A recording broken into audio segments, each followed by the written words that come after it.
Innal hamdalillah nahmaduhu wa nasta'inuhu wa nastaghfiruh wa na'udzu billahi min shururi anfusina wa min sayyiati a'malina. May yahdihillahu fala mudilla lahu wa may yudlil fala hadiya lahu.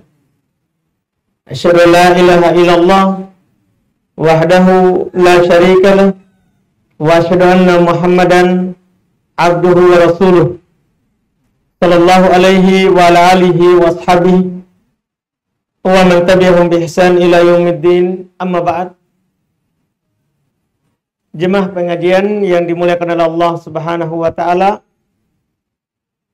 Alhamdulillah, kembali pada sore hari ini kita melanjutkan kajian kita terkait dengan kisah-kisah perempuan mukminah di dalam Al-Quran. Di pertemuan hari ini adalah terakhir dari penyebutan kisah perempuan dalam Quran yang ada dalam Al-Quran, yaitu kisahnya dua perempuan negeri Madian. Kisah dua perempuan yang berasal dari negeri Madian, negeri Nabi Syuaib. Bahkan dikatakan dua perempuan ini adalah kebanyakan dari ahli sejarah menyebutkan anak dari Nabi Syuaib, putri dari Nabi Syuaib alaihissalatu wassalam. Kalau Nabi Syuaib sendiri tentunya terkenal kisahnya dalam masalah ini, dia terkait dengan kisah beliau bagaimana berdakwah di penduduk Madian. Nah, sekarang ini sudah jauh masa dari dakwah beliau dan sudah aman penduduknya dan tempatnya. Nah, sekarang ada disebutkan kisah putrinya, disertai oleh dengan kisahnya Nabi Musa sebelum menjadi nabi. Waktu beliau lari pertama dari Mesir ke Madian. Ke Nabi Musa sebelum menjadi nabi dan Rasul Allah, yaitu di umur 30 tahun, di umur 30 tahun, beliau membunuh seorang anggotanya Fir'aun di Mesir ketika Bani Israel meminta tolong kepadanya. Karena kejadian itu, beliau lari keluar dari Mesir ke daerah Madian. Kemudian nanti 10 tahun kemudian, dia kembali. Tapi saat perjalanannya ini dari Mesir ke Madian ada kejadian. Ada kejadian bersama dua putri dari Nabi Syuaib di atas pendapat kebanyakan ahli sejarah. Ini kisah ini disebutkan dalam surat Al-Qasas ayat 22 hingga 29. Ayat 22 hingga 29. Pendek sekali kisahnya. Hanya ada sekitar 8 ayat. 8 ayat. Kita baca kisahnya, diawali oleh perjalanan Nabi Musa dari Mesir ke Madian. Allah Subhanahu wa taala berfirman, A'udzu billahi minasyaitonir rajim. Walamma tawajjaha tilqa'a Madyana qala Asa rabbi ayyahdiyani sawa'as sabil. Walamma warada ma'a Madyana wajada 'alaihi ummatan minan nas yasquna wa wajada min dunihim ra'atani tadudan. Qala ma khatabukuma? Qala ta'ala nasqi hatta yusdirur ri'a wa abuna syaikhun kabir. Fasaqalahuma thumma tawalla ila dhil faqala rabbi inni lima anzalta ilayya min khairin fakir. Faja'atuhu ihdahuma tamshi ala istihya'in qalat inna abi yad'uka liyajziyaka ajra ma saqaita lana Falamma ja'ahu wa qassa 'alaihi al-qasas qala la takhaf najauta minal qaumidh dhalimin. Qala ihdahuma ya abati istajirhu inna khaira man istajartal qawiyul amin. Qala inni uridu an unkihaka ihdabnatay hatain ala an ta'jurani thamaniya hijaj fa in atmamta ashran famin indik wa ma uridu an asyqa alaik satajiduni insyaallahu minas solihin. Qala dzalika baini wa bainak ayyamal ajalaini qadaitu fala udwana alai wallahu ala ma naqulu wakil. Falamma qada Musa al-ajal wa sara bi ahlihi anas min janibit tur naro. Qala li ahlihim kuthu inni anastu naron la'alli atikum minha bi khabarin aw jadwatin minan nar la'allakum tastalihun. Jadi ini dari datang ke Madian sampai kembali. Sampai pulang. 8 ayat. 8 ayat meringkas kisah Nabi Musa selama 10 tahun. Selama 10 tahun. Iya. Ketika ke Madian. Allah memulai kisahnya di surah Al-Qasas. Memang surah ini isinya kisah-kisah. Ayat 22. Walamma tawajjaha tilqa'a Madian. Yaitu Nabi Musa lari keluar dari Mesir karena takut. Masih muda, ini Nabi Musa muda. Maka walamma tawajjaha tilqa'a Madian. Tatkala beliau Nabi Musa mengarah ke arah negeri Madian, dia berdoa. Ini permintaannya nih. Asa Rabbi ayyahdiyani sawa'as sabil. Mudah-mudahan Rabbku memberikan petunjuk kepadaku ke jalan yang benar ketika ke sana. Apa faedah dari awal kisah ini? Faedahnya adalah ketika kita mau melakukan sesuatu, kita berdoa dulu kepada Allah. Lihat Nabi Musa ini mau keluar dari Mesir ke negeri Madian. Dia minta kepada Allah. Semoga Allah memberikan jalan yang benar untuk ke negeri Madian. Iya. Inilah yang dikatakan oleh Nabi SAW dalam hadits Abu Hurairah. Ihris ala ma yanfa'uk wasta'in billah. Bersemangatlah terhadap apa yang bermanfaat untukmu. Terus minta pertolongan pada Allah. Jangan hanya semangat tanpa berdoa. Jadi semangat itu penting. Karena kalau tidak ada semangat, kita tidak bisa melakukan apapun. Cuman semangat saja belum cukup. Kata Nabi, wasta'in billah. Kamu harus minta pertolongan kepada Allah. Ini lihat contoh Nabi Musa. Beliau ingin menuju dari Mesir ke Madian. Tentunya jalan tidak seperti kita sekarang ini. Sudah ada jalan, sudah ada mobil. Jelas perjalanan untuk ke sebuah daerah. Apakah ke atas atau ke bawah. Dulu tidak seperti itu. Tidak ada jalan raya seperti sekarang. Tidak ada. Maka sebelum melakukan perjalanan itu, beliau berdoa, asa Rabbi ayyahdiyani sawa'as sabil. Semoga Rabbku memberi saya tuntunan, petunjuk kepada jalan yang benar menuju Madian. Akhirnya ringkas, singkatnya, belum melakukan perjalanan dan ditunjuk oleh Allah Subhanahu wa taala perjalanan ke negeri Madian. Di ayat berikutnya itu langsung sudah sampai Madian. Ini ringkas. Karena apa yang terjadi di perjalanan tentunya tidak ada faedahnya untuk disebutkan. Tidak ada faedahnya untuk disebutkan. Iya. Maka sekarang sudah sampai di kota Madian. Walamma warada ma'a Madian. Tatkala belum sampai di sumber air negeri Madian. Sumber airnya.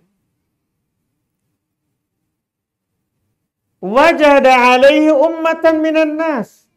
Maka di sumber air itu belum mendapatkan sekelompok manusia. Yaskun. Mengarahkan hewan gembalaan mereka supaya minum di sumber air itu. Antri. Untuk memberi minum. Wa wajada min dunihim ra'atan tadudan. Inilah mulai disebutkan perempuannya. Dua perempuan tadi. Belum menjumpai di belakang mereka yang menunggu jauh dari para laki-laki itu yang memberi minum hewan gembalaan mereka, maka Nabi Musa melihat ada dua wanita yang tadudan menahan hewannya, kambingnya, supaya tidak ikut dulu minum bersama para laki-laki. Dari sinilah menunjukkan bahwa ini perempuan bukan perempuan yang sembarangan. Ini perempuan baik-baik. Karena kalau perempuannya tidak baik, maka akan sama-sama saja memberi minum hewan ternaknya dengan para laki-laki akan campur baur. Akan campur baur. Dari sinilah bahwa campur baur itu ikhtilat, itu dilarang dari dulu. Dilarang dari dulu. Dari zaman ke zaman. Bahkan dalam syariat di atas pendapat bahwa ini adalah putri dari Nabi Syuaib, berarti dari syariat para rasul sebelumnya. Bahkan sebelum Musa. Bahkan sebelum Musa. Jadi mereka, Nabi Musa melihat ada dua orang perempuan. Ada dua orang perempuan. Ya. Yang menahan hewannya, yang menjaganya supaya tidak masuk minum. Supaya tidak masuk minum. Iya. Dan dua perempuan ini disebutkan oleh ahli sejarah, namanya adalah ya Sokuro dan Lia. Dan Lia, nama Ajam. Nama Ajam, bukan nama Arab. Bukan nama Arab. Cuman tidak terlalu berfaedah sehingga tidak disebutkan namanya siapa secara terang-terangan. Karena yang menjadi inti adalah bagaimana sifat dan ciri dua perempuan ini nanti. Qala, maka Nabi Musa berkata kepada keduanya, ma khotobukuma. Ya. Kenapa kalian berdua? Artinya kenapa kalian menahan hewan ternaknya tidak ikut minum saja dengan hewan ternaknya para laki-laki di sana. Qalata, maka keduanya berkata, la naski hatta yusdirar ri'a. Kedua wanita itu menjawab, kami tidak dapat meminumkan ternak kami sebelum pengembala itu meluangkan ya atau memulangkan ternaknya, maksudnya kecuali mereka sudah selesai.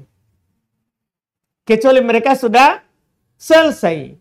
Iya, faedah dari sini adalah boleh seorang laki-laki itu ya berbicara dengan seorang perempuan jika memang dibutuhkan. Sebagaimana boleh juga seorang perempuan menjawab pertanyaan dari laki-laki jika dibutuhkan.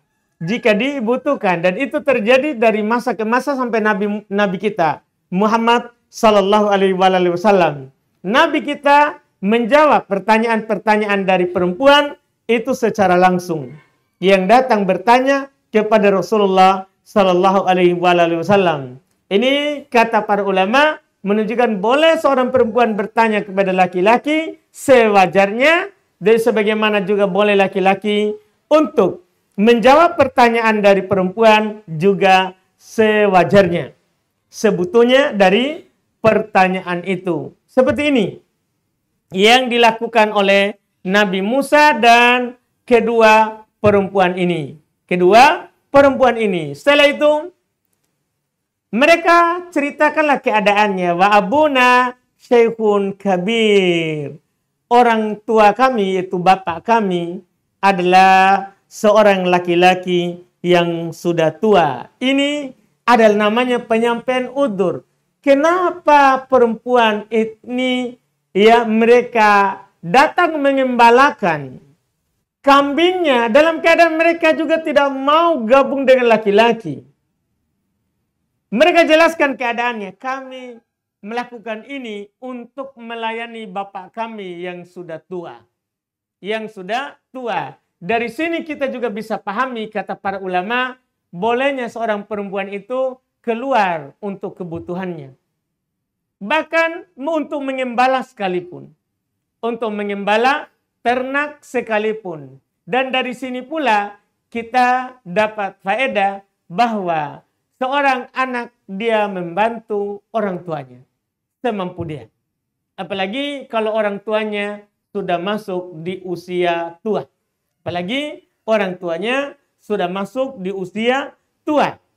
Dan dari sinilah menunjukkan bahwa dua perempuan ini adalah dua perempuan yang baik.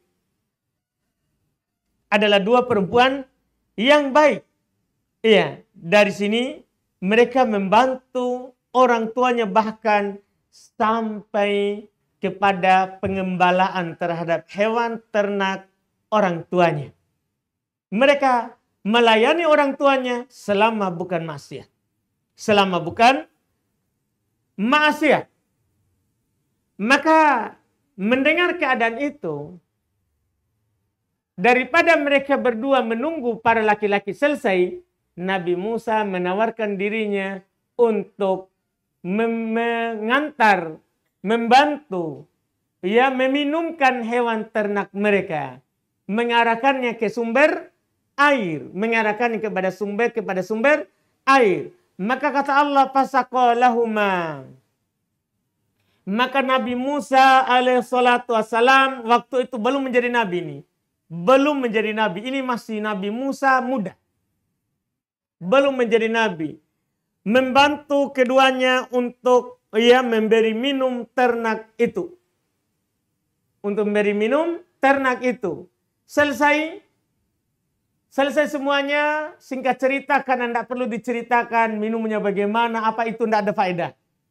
Tidak ada faedahnya. Selesai semuanya, singkat cerita, maka kambing-kambing tadi diserahkan kembali kepada dua perempuan tadi, dan keduanya pun mau sudah pulang membawa hewan ternaknya, dan Nabi Musa tawalla ila dhil, beliau alaihissalatu wassalam kembali ke tempat teduh. Itu beliau berteduh setelah itu. Kan beliau di Madian tidak punya rumah, tidak punya keluarga. Maka beliau berteduh. Faqala, kembali lagi beliau berdoa.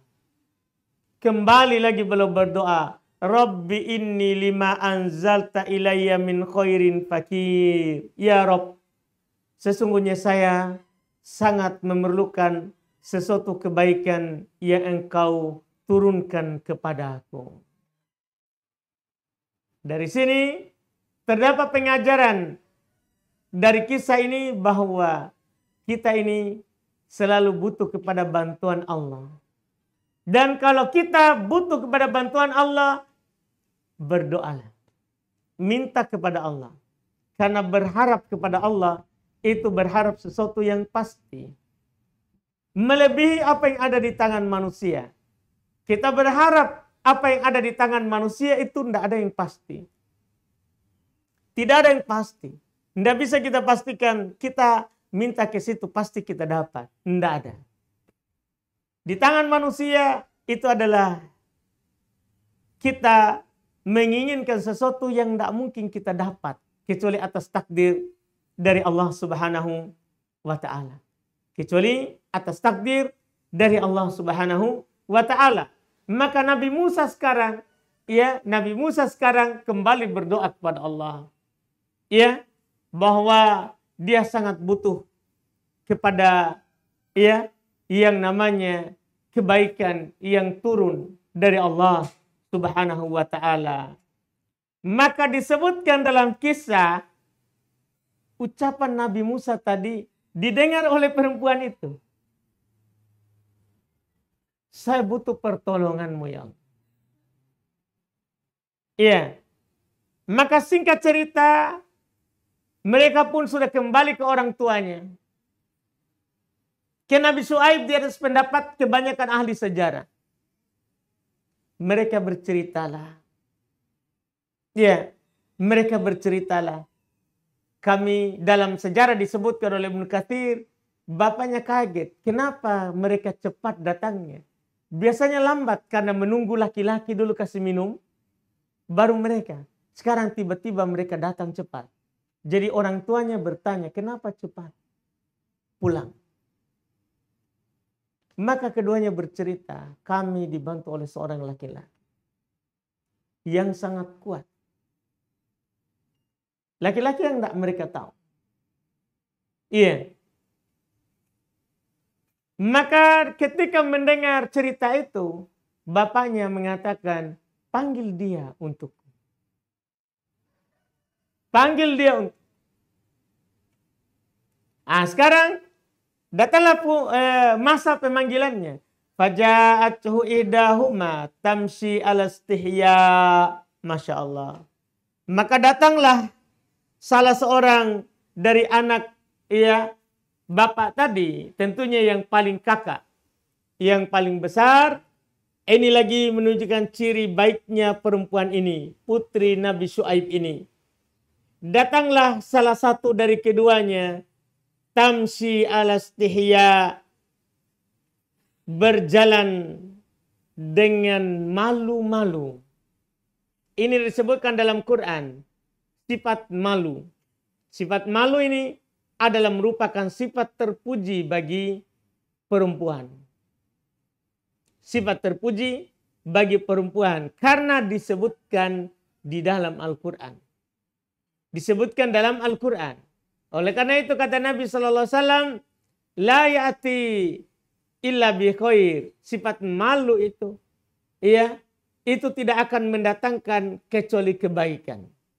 Kecuali kebaikan. Karena inilah di antara sifat dari sifat perempuan yang disebutkan di Quran. Mereka pemalu. Mereka adalah memiliki rasa malu. Oleh karena itu, ketika ada seorang sahabat mencela saudaranya karena terlalu pemalu, maka Nabi mengatakan, tidak boleh, jangan, biarkan dia. Biarkan dia memiliki sifat itu. Maka sekarang datang seorang dari perempuan tadi kepada Nabi Musa dalam keadaan malu. Qalat, dia berkata, inna abi yad'uka liyajziyaka ajra ma saqaita lana. Sesungguhnya ayahku memanggilmu agar ia memberikan upah terhadap kebaikanmu memberi minum ternak kami. Jadi ketika tadi diceritakan bahwa ada seorang yang membantu kami, Nabi Musa tidak mengharapkan kebaikan dari hal tersebut. Tidak mengharap balasan. Makanya beliau langsung habis itu langsung duduk berteduh. Duduk berteduh. Tidak bilang kepada perempuan tadi, kasih saya upah. Padahal beliau di Mesir, beliau di Madian, tidak ada seorang pun yang bisa membantunya. Tidak ada seorang pun yang bisa membantunya. Tapi beliau pasrah kepada Allah dan berdoa. Maka datanglah sekarang jalan keluar, balasan yang disegerakan. Dari sini kita bisa pahami, kalau kita berbuat baik, kadang balasan yang kita dapatkan itu segera di dunia. Segera di dunia. Iya. Maka datang ini seorang perempuan. Dia berkata, bapakku, ayah kami memanggilmu untuk membalas dan memberikan upah atas apa yang kamu lakukan dengan memberi minum hewan ternak kami tadi. Akhirnya Nabi Musa singkat cerita berjalan dan sampai ke rumah Nabi Syuaib di atas pendapat kebanyakan ahli sejarah. Dan di sini tidak disebutkan jalan pulangnya. Karena ini perempuan adalah seorang perempuan yang pemalu. Awalnya disebutkan oleh Ibnu Katsir dia jalan di belakang Nabi Musa. Maka Nabi Musa berkata, kamu berjalan depan saja. Dan disebutkan mereka jalan berjauhan. Tidak bersamaan. Bahkan dikatakan dalam sejarah untuk memberikan tanda kepada Nabi Musa, perempuan tadi meletakkan batu-batu di sepanjang perjalanan. Supaya Nabi Musa tahu jalan ke rumah Nabi Syuaib. Akhirnya sampailah ke rumah Nabi Syuaib. Maka waqassa alaihil qasas. Nabi Musa pun ceritakan kepada Nabi Syuaib kisahnya. Kenapa belum berada di Madian? Pokoknya dikisahkan. Dari Mesir, kenapa bisa keluar dari Mesir? Kemudian kenapa bisa sampai ke negeri Madian? Dia kisahkan kisahnya. Qala, kata Nabi Syuaib, la takhaf. Jangan kamu takut. Artinya, kamu berada di tempat yang tepat. Kamu berada di rumah yang akan memuliakan. Jangan kamu takut. Najauta minal qaumidz zalimin. Kamu telah selamat dari orang-orang yang zalim karena dia dicari di negeri Mesir. Kamu selamat di sini. Kamu selamat di sini. Iya. Qalat, inilah datang. Iya, kan bapaknya sudah tua. Dia cerita sama Nabi Musa, maka putrinya menyarankan. Qalat ihdahuma ya abati ista'jirhu. Kan Nabi Musa sekarang tidak ada seorang pun yang bisa membantunya di Madian.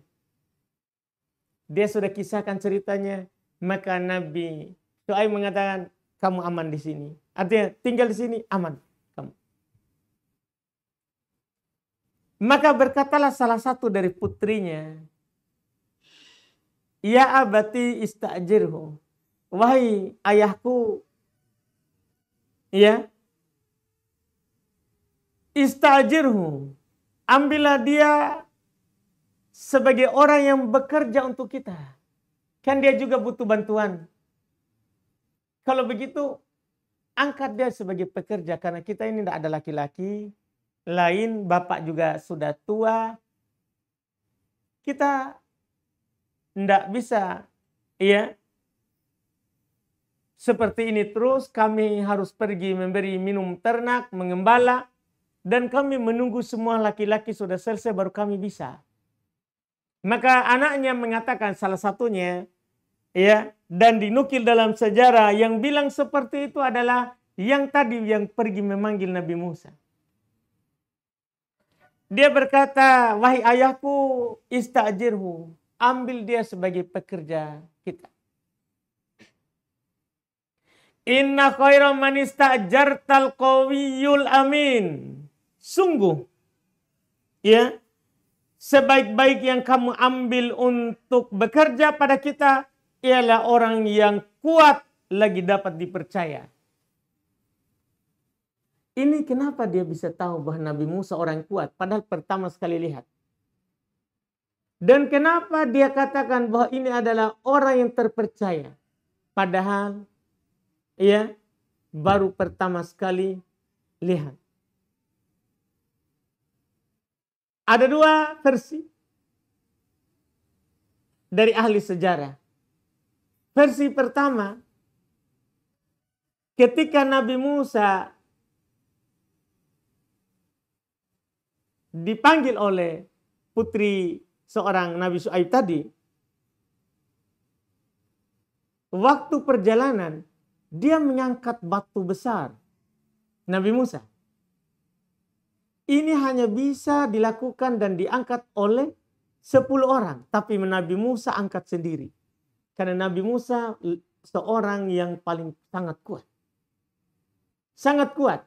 Bahkan Nabi Musa waktu mandi di Mesir, di kisah lain, pernah belum mandi di sungai Mesir, belum biasa mandi tidak gabung dengan orang lain. Maka pernah batu bawa lari pakaiannya, bergerak di sungai. Maka dibelok kejadian dia pukul batunya membekas. Kan Nabi Musa Nabi Allah yang sangat kuat. Demikian pula waktu di Mesir, ada Bani Israel yang minta tolong kepadanya. Dan dia halangi orang dari Bani Israel. Dia tinju 1 kali, mati. 1 kali pukul, mati. Ya, belum adalah Nabi Allah yang sangat kuat. Makanya itu versi pertama. Dia lihat Nabi Musa mengangkat batu. Masya Allah kuat sekali. Versi kedua ini disebut firasat. Ini disebut firasat. Dari seorang perempuan ini. Iya karena di dalam kisah ini, dia tidak pernah lihat apapun terhadap Nabi Musa. Berarti tiada lain, ini adalah persangkaan kuatnya. Bahwa ini adalah orang kuat, lagi terpercaya. Ini adalah orang kuat, lagi terpercaya. Dari mana dia lihat? Waktu dia kasih minum hewannya. Ini lebih bagus, kalau versi ini lebih bagus. Dilihat dia kuat sekali kasih minum hewannya, dia jaga sampai selesai, ini orang kuat. Dan ketika orang kuat badannya, maka juga dia adalah akan kuat dalam masalah menjaga amanah. Makanya kata Nabi, al-mu'min al-qawi khairun minal mu'min ad-dhaif. Seorang mukmin yang kuat lebih baik daripada mukmin yang lemah. Mukmin yang kuat lebih baik daripada mukmin yang lemah. Jadi dia lihat dari situ, dan ini lebih benar yang dinukil oleh ahli sejarah. Yang benarnya ini, persangkaan kuatnya dari perempuan ini melihat Nabi Musa waktu memberi minum hewan ternak mereka, itu kuat. Itu kuat, bisa dipercaya untuk bekerja sebagai pengembala. Ini yang benarnya. Kalau tadi kan penukilan-penukilan tidak ada dalilnya. Kalau ini namanya indikasi dari kisah. Makanya ini perempuan itu adalah seorang pekerja yang sangat kuat. Iya. Yang aneh, ini setelahnya. Jadi sekarang usulan dari putrinya dia terima. Tapi inilah resiko. Bapaknya malah lain. Malah Nabi Musa, bapaknya menawarkan Nabi Musa untuk nikahi putrinya. Daripada kamu digaji kosong, ini kan putriku yang menyarankan bahwa sebaiknya kamu dipekerjakan. Maharnya mengembalakan kambingnya. Lihat, malah Nabi Syuaib bilang begini. Qala di 27. Qala inni uridu an unkihaka ihdabnatai hatain. Saya, yaitu berkata dia, itu Nabi Syuaib. Sesungguhnya saya bermaksud menikahkan kamu dengan salah satu dari kedua anakku ini. Salah satu. Karena tidak boleh menikahi 2 bersaudari sekaligus. Kecuali sudah meninggal satu, boleh dinikahi. Ya, boleh dinikahi. Yang satunya. Seperti Utsman meninggal istrinya yang satu, maka dia menikahi putri kedua dari Nabi kita Muhammad SAW. Iya. Jadi Nabi Syuaib bilang, malah menawarkan. Saya ingin menawarkan kamu untuk menikahi salah satu dari 2 putriku ini. Dari sini kita bisa dapat faedah bahwa kita sebagai orang tua ketika melihat laki-laki yang bisa dipercaya, boleh kita menawarkan kepadanya supaya dia mau menikah dengan anak kita. Dibolehkan. Dibolehkan. Apalagi kalau orang itu punya agama. Punya agama. Ya, tanpa melihat kepada hartanya. Tanpa melihat kepada hartanya. Karena seorang laki-laki itu sama dengan seorang perempuan. Dinikahi karena 4 alasan. Karena 4 alasan. Alasan pertama, limali hartanya. Wajamali kegagahannya. Wali hasabi karena nasabnya, keturunannya. Walidini karena agamanya. Sama. Perempuan dinikahi karena 4, laki-laki dinikahi juga karena 4 itu. Cuma kata Nabi, fatfar bidati din taribat yadak. Pilih yang beragama, kamu akan beruntung. Kamu akan beruntung. Karena ukuran kebahagiaan bukan karena hartanya. Ya, bahkan kadang ya orang yang punya harta membuat dalam ya rumah tangga itu, kalau pandangan dari awal menikah ya karena harta, ini masalah. Nanti kalau habis hartanya bisa cerai. Atau ternyata setelah menikah hartanya sedikit, itu hanya punya orang tuanya, cerai. Bisa. Demikian pula karena nasab atau karena kegagahan. Karena kegagahan. Karena segagah apapun orang pasti lama-lama nanti akan berubah. Akan berubah. Dan Nabi fatbar bidati din. Pilih yang beragama. Pilih yang beragama, kamu akan beruntung. Minimal laki-laki itu tidak mengangkat tangannya ke kita saat dia marah. Itu kata Nabi. Karena kalau yang punya harta, biasanya mudah angkat tangan kepada perempuan. Makanya di masa Nabi, ada seorang perempuan dilamar oleh 3 orang. Dilamar oleh 3 orang. Di antara melamarnya adalah Abu Sufyan. Kata Nabi, jangan terima. Itu adalah la yadu'asa ala atikih.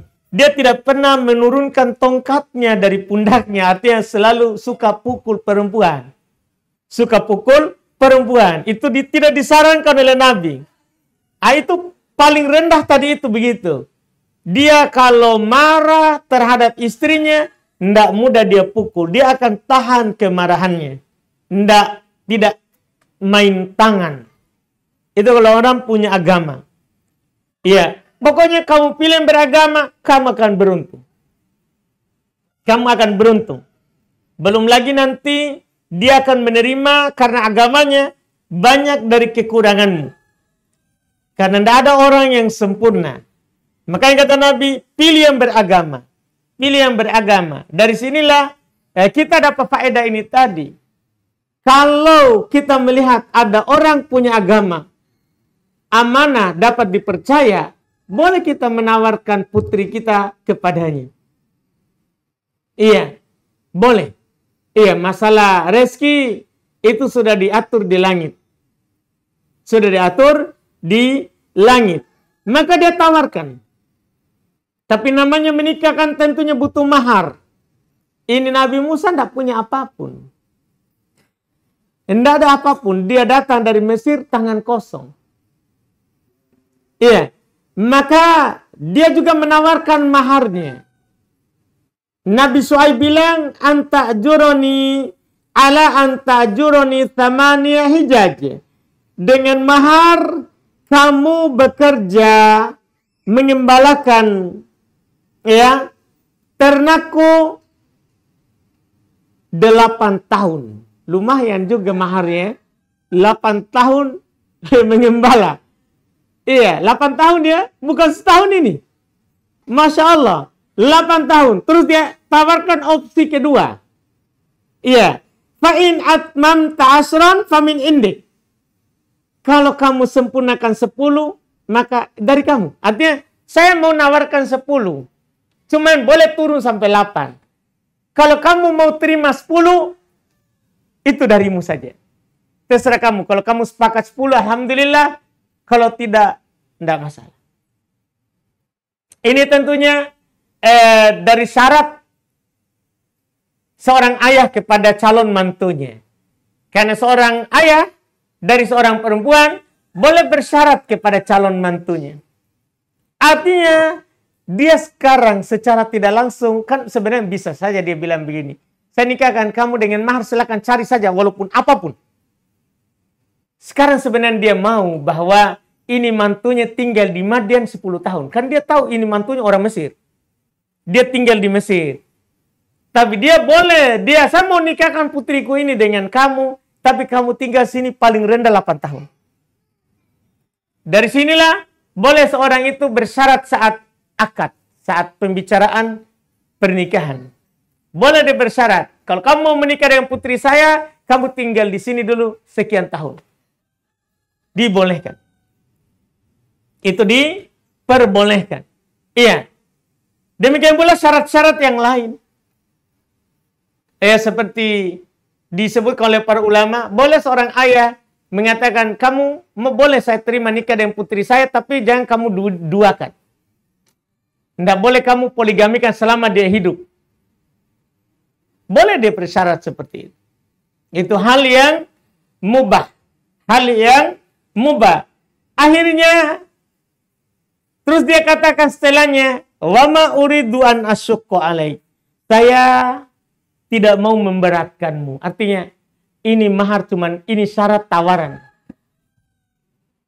Kamu mau menikah dengan saya, mau menikahkan kamu dengan putri saya, dengan syarat kamu bekerja 8 tahun di saya. Iya. Kalau kamu sempurnakan 10, bagus.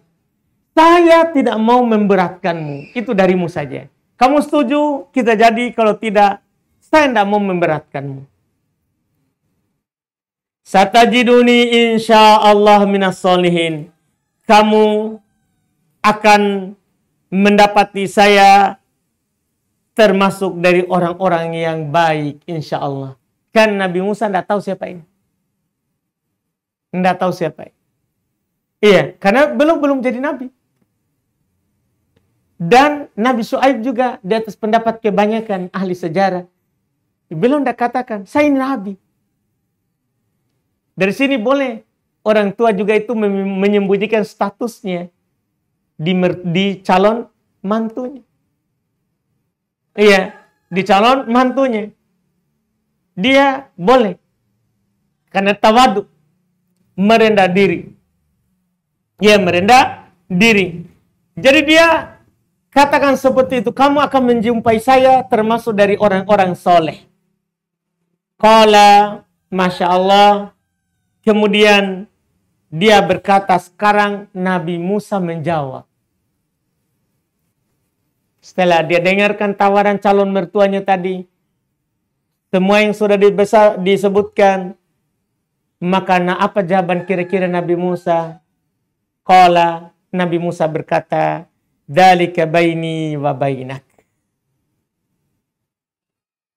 Itu adalah antaraku dan antaramu. Artinya, janji saya dan kamu itu. Artinya Nabi Musa sekarang terima. Sudah, saya terima perjanjiannya. Itu antara saya dan kamu. Ayyumal ajalaini qadaitu fala udwana alai. Nabi Musa tegaskan. Nabi Musa tegaskan. Mana saja dari kedua waktu yang ditentukan itu aku sempurnakan, maka tidak ada tuntutan tambahan atas diriku lagi. Artinya, itu saja. 10 tahun paling tinggi. Itu pertanyaan Nabi Musa. Tidak ada tuntutan lain. Masya Allah.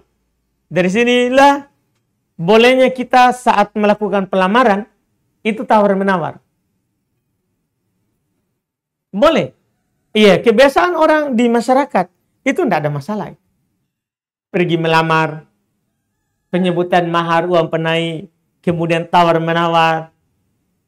Iya, kadang disebutkan sekian, ada mengatakan kasih genap mie. Iya, kalau bisa ya sudahlah sekalian kuda dengan pikulannya. Iya. Artinya kuda dengan beras-berasnya. Macam-macam. Iya, dengan tawar-menawarnya orang. Dan itu hal yang mubah. Hal yang mubah. Sebagian orang masalah uang panai ini ada. Kadang bermasalah dengan uang panai itu. Seakan-akan uang panai itu adalah hal yang salah. Enggak. Orang boleh. Orang sudah besarkan anaknya dari kecil. Itu hal yang mubah. Hal yang boleh. Tidak bisa kita pergi menulis, ya, harusnya memurahkan uang panai, memurahkan mahar, gara-gara kita, ya, yang mau menikah. Tidak. Kita cari yang mudah saja. Yang mudah kita lakukan. Ya, kalau kita tidak mampu uang panai tak segitu, jangan pergi melamar orang yang tinggi juga uang panainya. Kita harus lihat juga ya, mudah atau tidak uang panainya. Kan itu hal yang mubah. Tidak boleh kita bilang pergi, tidak boleh tinggi-tinggi begitu. Masalahnya, iya, boleh orang rendah uang panainya, cuman kan kadang orang tua bilang, ada yang pernah bilang sama saya di pertanyaan, sebenarnya kita ini mau murah, tapi harga cabai kan naik. Masalahnya kita tidak bisa bayar ini uang harga cabai, tomat, bawang, beras. Jadi dia bilang, Ustadz, kami sebenarnya mau permurah. Mau permudah, tapi kan apa-apa sudah naik. Ya wajar tahu memang. Memang seharusnya kalau cabai naik, uang panai naik. Iya, itu hal yang biasa, wajar. Iya, hal yang biasa. Dari dulu itu dibicarakan masalah begitu. Iya, jadi sekarang sudah. Apa saja dari dua itu, tidak ada lagi tuntutan lain bagiku. Nabi Musa berkata, Wallahu ala ma naqulu wakil. Masya Allah. Allah adalah menjadi saksi atas apa yang kita ucapkan. Artinya sekarang dia sudah penuhi syaratnya, dia sudah iakan, ya, dan akhirnya Nabi Musa menikah. Singkat ceritanya, keduanya pun menikah. Belum, Masya Allah, calon Rasul ini, belum Rasul. Calon Rasul. Dari ulul azmi menikahi perempuan anaknya seorang Rasul. Masya Allah. Dari sinilah Masya Allah dapat kita faedah disebut oleh para ulama kita. Kita kadang lari dari takdir itu kadang menuju takdir. Sebenarnya Nabi Musa, waktu itu Nabi Musa masih muda, itu mau dibunuh di Mesir karena telah membunuh anggotanya Fir'aun. Sebelum jadi Nabi, dia lari ke Madian untuk menjemput takdirnya. Bayangkan, dari sinilah takdir itu. Kalau memang itu adalah takdir kita tidak bisa hindari. Bayangkan, Musa pergi berjalan dari Mesir ke Madian hanya untuk menjemput jodohnya. Jadi kalau itu jodoh kita akan datang walaupun di mana. Tidak bisa kita bayangkan kita orang mana, jodoh atau orang mana. Iya. Tidak bisa dibayangkan. Kita kalau masalah takdir, kita akan menjemputnya kalau itu adalah takdir. Rezeki dan ajal begitu. Di mana rezeki kita, disitulah kita akan datang menjemputnya. Di mana ajal kita, disitulah akan datang menjemput kita. Sama itu.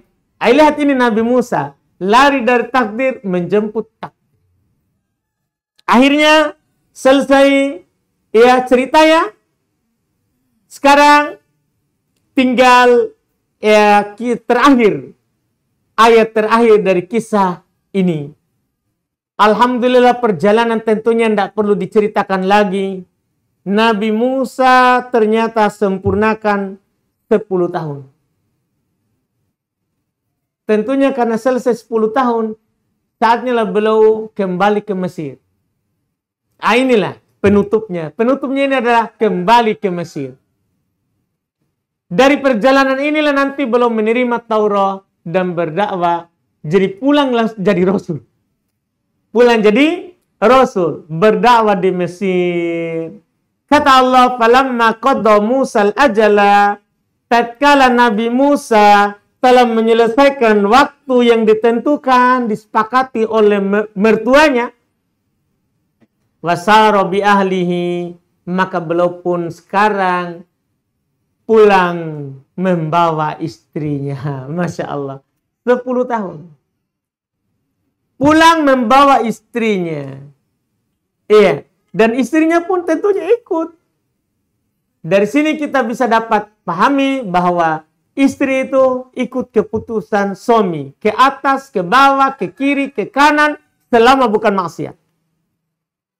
Istri itu ikut kepada keputusan suami. Tidak boleh dia mengikuti keputusannya sendiri.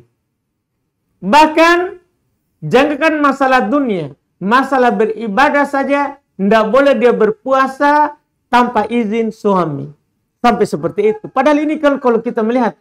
Orang mau lakukan ketaatan. Kenapa harus izin suami? Begitulah aturannya. Karena suami adalah pemimpin. Ikut keputusan istri, ikut keputusan suami. Ikut keputusan suami. Iya. Kalau ada yang suaminya putuskan, itu yang dia ikuti. Itu yang dia ikuti. Sekarang, Nabi Musa memutuskan, kita sudah selesai ini. Saya sudah selesai syarat dari orang tuamu.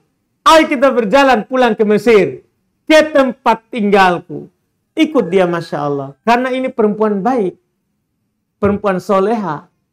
Inilah kisahnya disebutkan di Quran jadinya. Untuk mengabarkan kepada kita, beginilah seorang perempuan. Beginilah seorang perempuan. Selesai akhirnya, dia pun ikut dengan suaminya. Dan Nabi Musa membawa mereka pulang ke negeri Mesir. Di perjalanan, anasa min janibit turi nara. Nabi Musa melihat ada api di lereng gunung. Ada api di lereng gunung. Ini waktu perjalanan tentunya melewati siang malam. Maka Nabi Musa melihat ada api di lereng gunung. Qala li ahlihim kutu. Maka beliau berkata kepada istrinya, tunggulah di sini. Tunggulah di sini. Iya. Inni anastu naron la'alli atikum minha biqabarin aw jadwatin. Masya Allah. Sesungguhnya tunggulah di sini ya, tunggulah di sini. Dan istrinya pun Masya Allah menunggu ikut perintah suaminya. Nah, dari sini pula seperti yang saya katakan tadi. Bahwa seorang perempuan kalau suaminya bilang duduk, ya duduk. Berdiri, berdiri. Tunggu, tunggu. Selama bukan dalam maksiat. Selama bukan dalam maksiat. Maka istrinya pun menunggu di situ. Dan Nabi Musa katakan, tunggu di sini. Saya merasakan ada api. Ada api. Mudah-mudahan saya bisa membawakan suatu berita kepadamu dari tempat api itu. Atau membawa, ya, biqabasin, ya, au jadwatin minan nar. Atau membawakan, ya, api.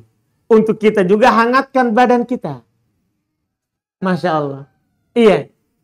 Dari sini kita bisa pahami juga bahwa ya seorang suami ya itu dia kasih tahu kepada istrinya kenapa dia pergi. Kalau dia pergi ke suatu tempat, dia kasih tahu. Di rumah dia kasih tahu.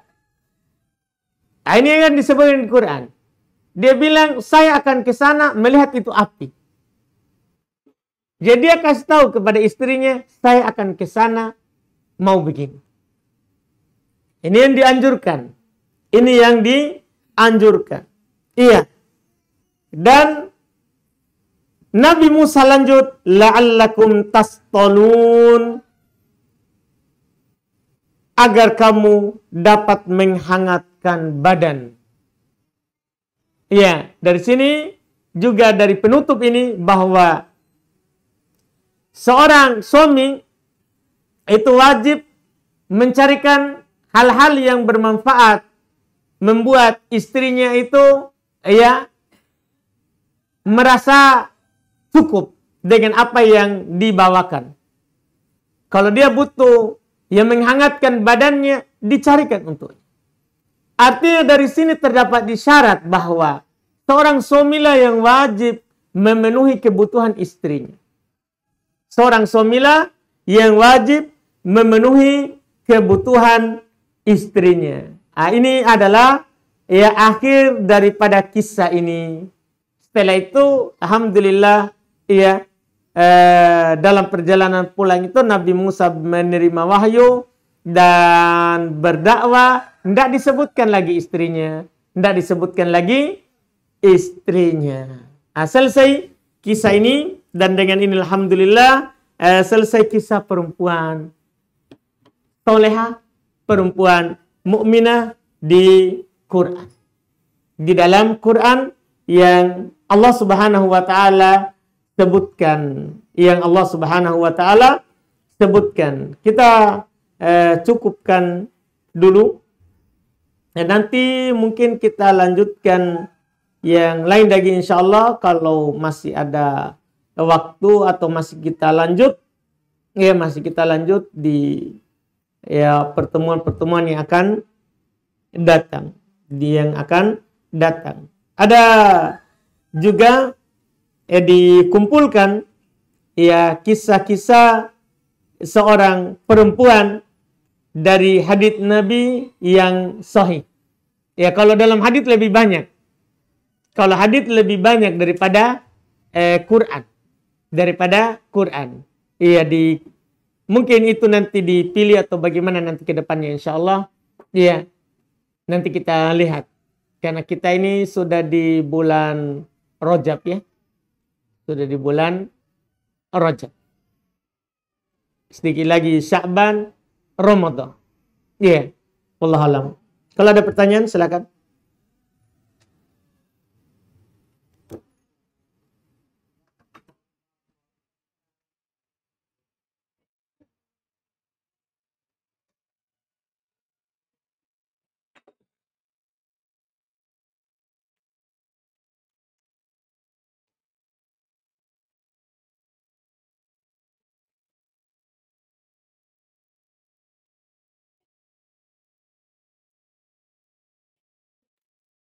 Sini ada pertanyaan kertas. Ada di sini di satu kertas ini 3 pertanyaan. Dalam sholat, setelah kita baca Al-Fatihah, kita membaca surah. Ya. Pertengahan misalnya surat Al-Baqarah. Apa kita baca bismillah dulu baru baca surat atau ayat setelahnya atau langsung ayat? Kalau kita mulai dari tengah, langsung ayat. Langsung ayat. Iya, tidak membaca bismillah. Karena bismillahirrahmanirrahim itu diturunkan pemisah setiap surat. Jadi kalau kita baca bismillah di tengah, itu berarti kita di situ membaca awal surat. Jadi kita tidak baca bismillahirrahmanirrahim. Langsung saja baca ayat. Langsung kita membaca ayatnya. Iya. Kemudian yang kedua, misalnya kita sedang sholat. Setelah Al-Fatihah, kita baca surat sementara kita baca ada kelupaan ayatnya. Sudah 3 kali diulang, tapi belum sempurna. Apakah kita ganti surahnya atau langsung kita ruku? Boleh 2 pilihan. Boleh kita langsung ruku dan boleh kita ganti surah. Dibolehkan. Boleh langsung ruku karena membaca surat setelah Al-Fatihah sunnah. Jadi boleh kita langsung ruku. Dan boleh kita ganti surah dengan surat yang lain. Itu tidak masalah. Bagaimana jika pakai stagen? Namun kita saraf kejepit dalam sholat. Apakah tidak sah sholat kita karena tidak bersentuhan langsung dengan dada? Pertama kita katakan, ya, seperti yang dikatakan oleh Nabi SAW. Ketika beliau ditanya oleh Imran ibn Husain, Mbah Imran itu punya penyakit. Ada penyakitnya. Maka Nabi berkata kepadanya, "Sholli qa'ima, salat kamu berdiri. Fa illam tastati fa ala jambin." Kalau tidak mampu berbaring. Fa illam tastati, kalau tidak mampu fa illam tastati fa qa'idan. Kalau tidak mampu duduk. Fa illam tastati fa ala jambin. Kalau tidak mampu duduk berbaring. Dari sini kita dapat faedah bahwa kita sholat asalnya berdiri. Sempurna. Begitu. Kalau tidak mampu, kita lakukan sesuai kemampuan kita. Kalau kita tidak mampu, maka kita lakukan sesuai kemampuan kita. Misalnya tadi kita saraf kejepit, dan kita tidak bisa sempurna seperti orang yang tidak punya sakit itu, maka kita lakukan semampunya saja. Laki-laki, sementara perusahaan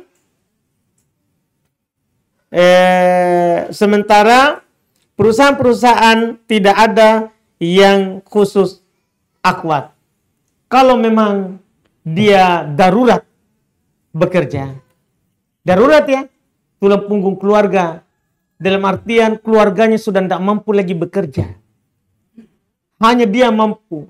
Orang tuanya sudah tua, bapak ibu sudah tua, tidak mampu lagi bekerja. Pokoknya hanya dia yang bisa diandalkan. Tidak apa-apa. Tapi kalau orang itu hanya hayalan dia saja itu dibilang tulang punggung keluarga. Dia memang yang mau kerja. Padahal orang tuanya lah yang wajib membiayainya sampai dia dinikahkan. Dialah yang bersangka, saya ini wajib biayai orang tua. Gitu. Jadi, kalau seperti itu, tidak boleh dia bekerja. Di tempat yang seperti itu. Di tempat yang seperti itu. Jadi bukan disangkaan kita ya, memang nyata kalau kita tidak kerja ini bapak ibu mati. Sudah tidak apa-apa. Seperti tadi itu, kisah tadi. Iya, orang tuanya sudah tua sekali, tidak bisa pergi, dia keluar. Dengan cara kita jaga diri kita di tempat kerja. Kita jaga diri kita di tempat kerja. Wallahualam.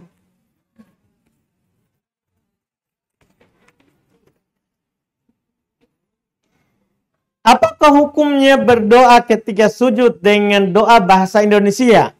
Apakah diucapkan atau dalam hati? Dan ketika sebelum salam juga bisa menggunakan bahasa Indonesia. Apakah diucapkan atau dalam hati? Pertama, dalam berdoa, dalam sholat, harus semua diucapkan. Harus dilafadzkan. Tidak boleh dalam hati. Kemudian yang kedua, asalnya tidak boleh doa dengan bahasa Indonesia. Kecuali kita tidak ada sama sekali bahasa Arab yang kita tahu, tidak bisa juga hafal doa-doa yang berbahasa Arab, boleh kita bahasa Indonesia. Boleh kita berbahasa Indonesia. Dan kalau kita tidak lakukan, itu lebih hati-hati. Wallahualam. Saya mau bertanya, apakah pernikahan saya masih sah dalam agama?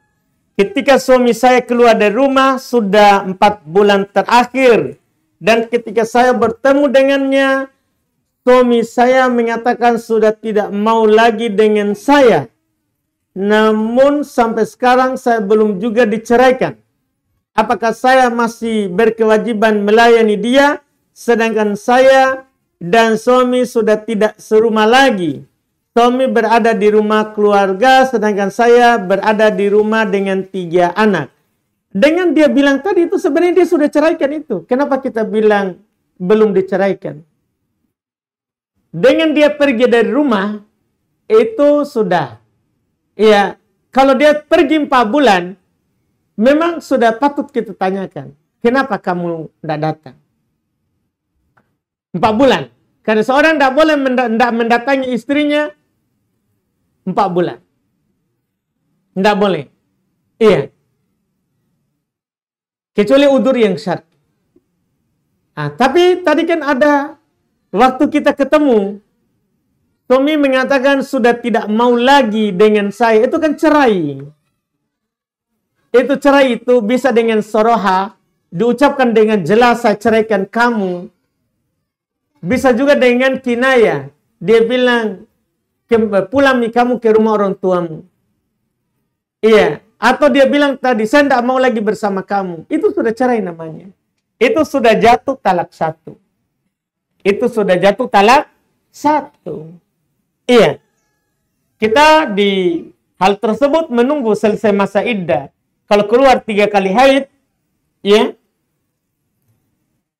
maka dia sudah masuk, jatuh, selesai talak 1. Kalau dia masih lanjut, berarti lanjut lagi talak 2. Sampai kita proses tentunya di pengadilan talak 3. Apakah bisa sholat ba'diyah lohor jika kita ada udzur, bisa digabung dengan ba'diyah maghrib? Bisa. Kalau ada udzur kita tadi tidak sempat, sibuk, ada tamu dan semisalnya, boleh kita ganti di waktu yang lain. Wallahualam. Sini ada pertanyaan berikutnya.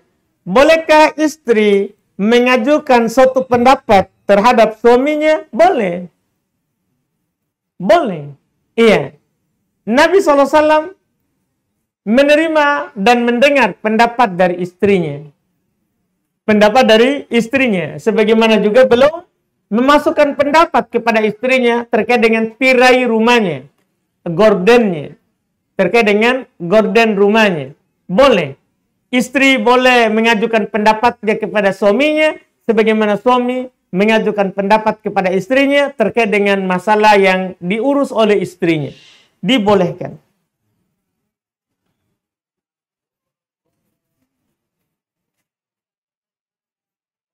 Baik, kita cukupkan.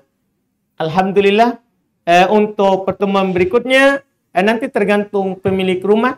Apakah kita sudah dulu sampai nanti lagi, atau nanti kita mulai lagi buku yang baru walaupun tidak selesai sampai nanti Ramadan. Karena paling sisa 2 kali pertemuan ya. Mungkin ini. 2 kali lah paling tinggi ya, sisa 2 kali. Jadi makanya nanti dilihat apakah mau lanjut atau kita tematik dengan ustadz lain. Masya Allah. Tahu bosan dengan saya, ganti-ganti dulu sedikit. Iya. Supaya ganti suasana semangat menyambut Ramadan. Nanti orang sudah bosan dengar suara saya terus. Iya, kenapa ini orang ini terus? Iya. Bagus kita tematik mungkin ganti-ganti ustaz sedikit. Supaya alhamdulillah untuk menyambut Ramadan seperti ada pembahasan-pembahasan membuat kita semangat. Alhamdulillah. Itu bagus. Itu bagus. Usulan saja. Karena mungkin sisa 2 kali pertemuan. Wallahualam. Subhanallah. Hamdik. Asyhadu an la ilaha illa anta astaghfiruka wa atubu ilaik. Assalamualaikum warahmatullahi wabarakatuh.